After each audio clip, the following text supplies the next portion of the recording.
مين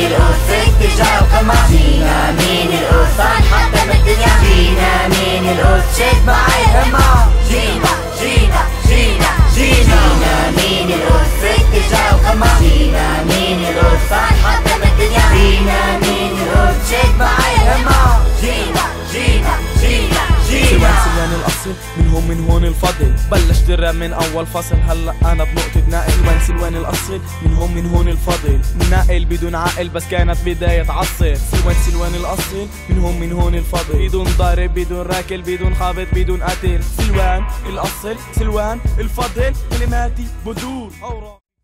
En 2003, c'est la date de la mise sur la liste terroriste du Hamas. On est en plein dans la politique de Bush sur l'axe du mal. Et quand on va arriver en 2006, il faut savoir que la guerre d'Irak pèse encore très fort dans la région. On définit tout à ce moment-là en termes de terrorisme ou de pas terrorisme. Donc, 2003, quand les Israéliens demandent que le Hamas soit mis sur la liste terroriste, moi j'ai vécu, je suis entrée en 2001 au Parlement, il était quasi impossible à l'époque de faire raisonnablement la distinction entre un extrémisme musulman, un terroriste, etc. etc. À la limite, tous les Arabes étaient des islamistes, tous les islamistes étaient des terroristes, etc. On connaît l'équation rapide. Et donc il faut se remettre dans cette époque. Et il est vrai, à l'époque, je n'ai pas ici la succession des actes et des attentats que le Hamas avait fait. Il y a eu une série d'actes de violence aveugle du Hamas et d'attentats qui ont fait que les Américains, qui avaient dans ses débuts soutenu et financé le Hamas, l'ont laissé tomber, et que quand Israël va arriver avec la demande du Hamas sur la liste terroriste, il n'y a pas grand monde qui s'y est opposé. C'est vraiment un contexte de l'époque, c'est un climat de l'époque. Alors, on n'a pas fait une distinction comme après on l'a fait pour le Hezbollah entre la branche militaire et le Hezbollah tout court, ou comme l'IRA ou n'importe quoi. On n'a pas fait la distinction entre une résistance violente et aveugle et un terrorisme international qui s'exportait comme celui de Ben Laden et qui visait vraiment à détruire tout l'Occident. On n'a pas été dans la dentelle et on a mis le Hamas sur la liste terroriste. Le problème, c'est que ça ne se justifie pas, ce sont des décisions politiques. Et après, on ne sait pas comment on doit faire pour faire sortir un groupe de cyclistes. C'est ça que les Moudjahidines du peuple, qui ne sont pas des enfants de cœur non plus, sont allés devant la Cour européenne de justice en disant et ils ont tenu gain de cause parce qu'on ne leur avait pas notifié pourquoi ils étaient sur la liste terroriste. Donc, le Hamas est placé là, et puis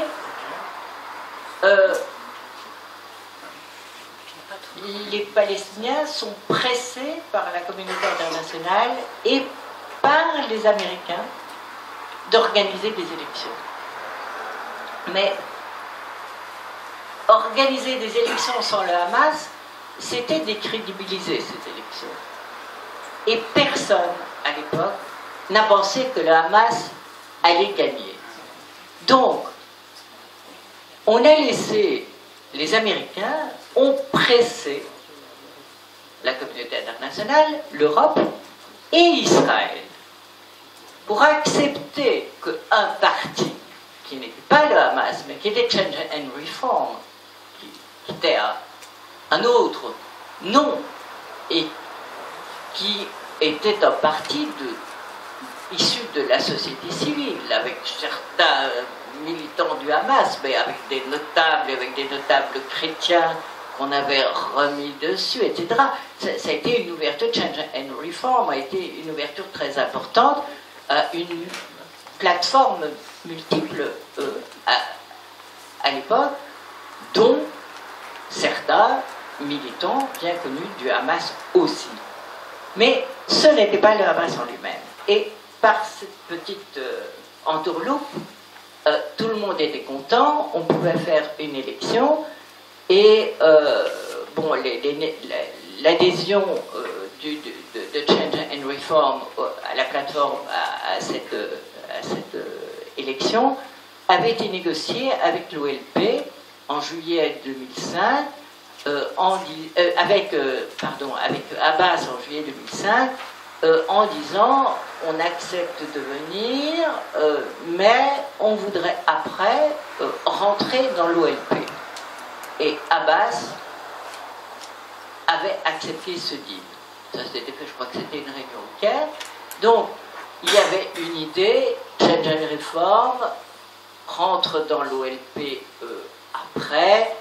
Bon, ce n'est pas ouvertement le Hamas, où tout le monde était à peu près satisfait, ne pensant pas du tout que ça allait se passer comme ça. Les seuls qui n'ont jamais accepté la participation du Hamas, ça a été Israël.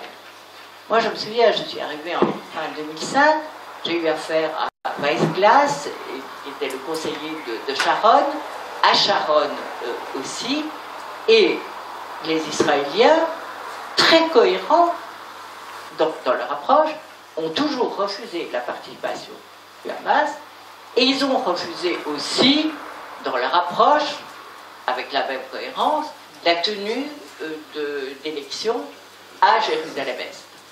Ça a été l'interdit. Sharon a vraiment fait le bras de fer là-dessus. Et puis, avec les pressions des Américains, il a eu peur d'être montré du doigt comme celui qui avait fait capoter des élections palestiniennes. Et comme Arafat était mort, il était important que ces élections aient lieu. Abbas avait été élu en 2005. Bon, il fallait structurer quelque chose. Et ils ont fini par accepter. Et moi, j'ai eu un coup de fil du cabinet de Sharon lorsque je revenais de Gaza une après-midi. Et Weissglass me dit, écoutez, je viens de voir Sharon, il accepte les élections à Jérusalem-Est, il ne s'opposera pas aux élections. Les élections à Jérusalem-Est, excusez-moi, c'était un casus belli. C'est-à-dire, si elles ne se tenaient pas, Abbas refusait de les faire. Et donc, j'ai ce coup de fil du cabinet de Sharon, il dit, Sharon lui-même vous avertira ce soir. Et puis j'apprends dans l'après-midi que Sharon est rentré à l'hôpital et qu'il est dans le coma. Et donc, je me souviens de ça parce que il avait dit oui à Jérusalem-Est dans la journée, et donc il avait ouvert la porte des élections.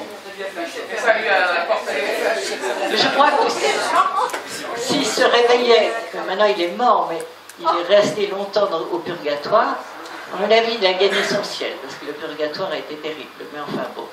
Donc ça se passe comme ça. Donc quand tu dis, bon, les Israéliens ont accepté, non, les Israéliens n'ont jamais accepté que le Hamas participe.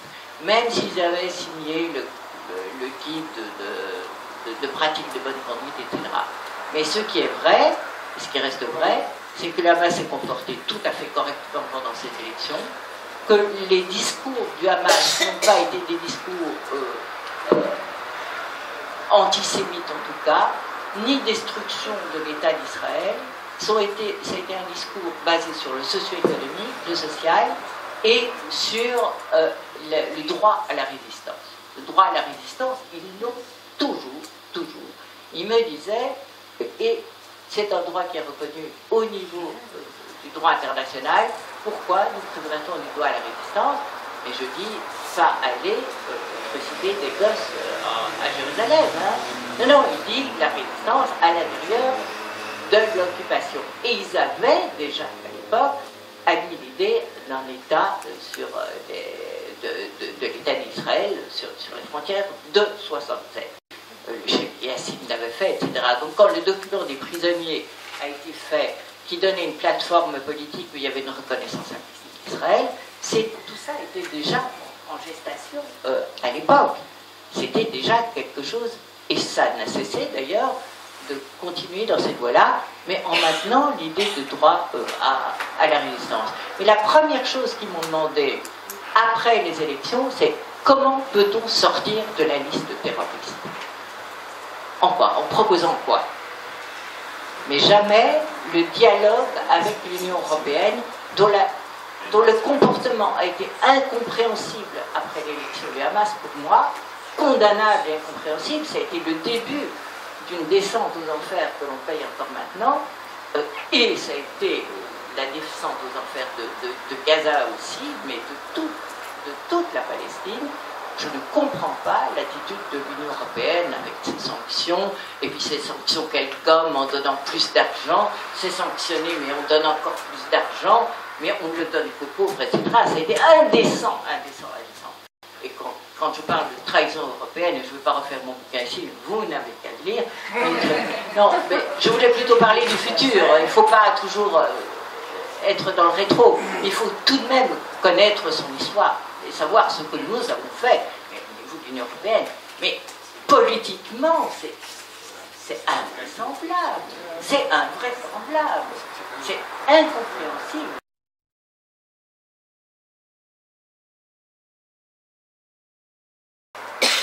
Le Hamas, il a été mis en 2003 sur la liste de terroristes à la demande d'Israël par l'Europe et par les États-Unis.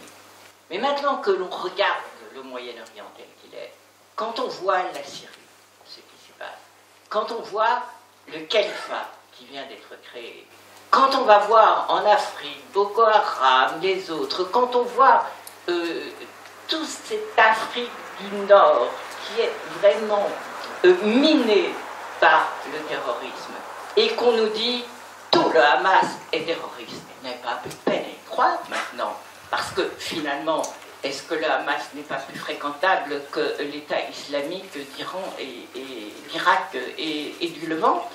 Alors, je ne dis pas qu'il n'y a pas eu des pratiques violentes et aveugles dans le Hamas, mais je veux dire, ce n'est pas la moitié du peuple palestinien qui est terroriste tout de même.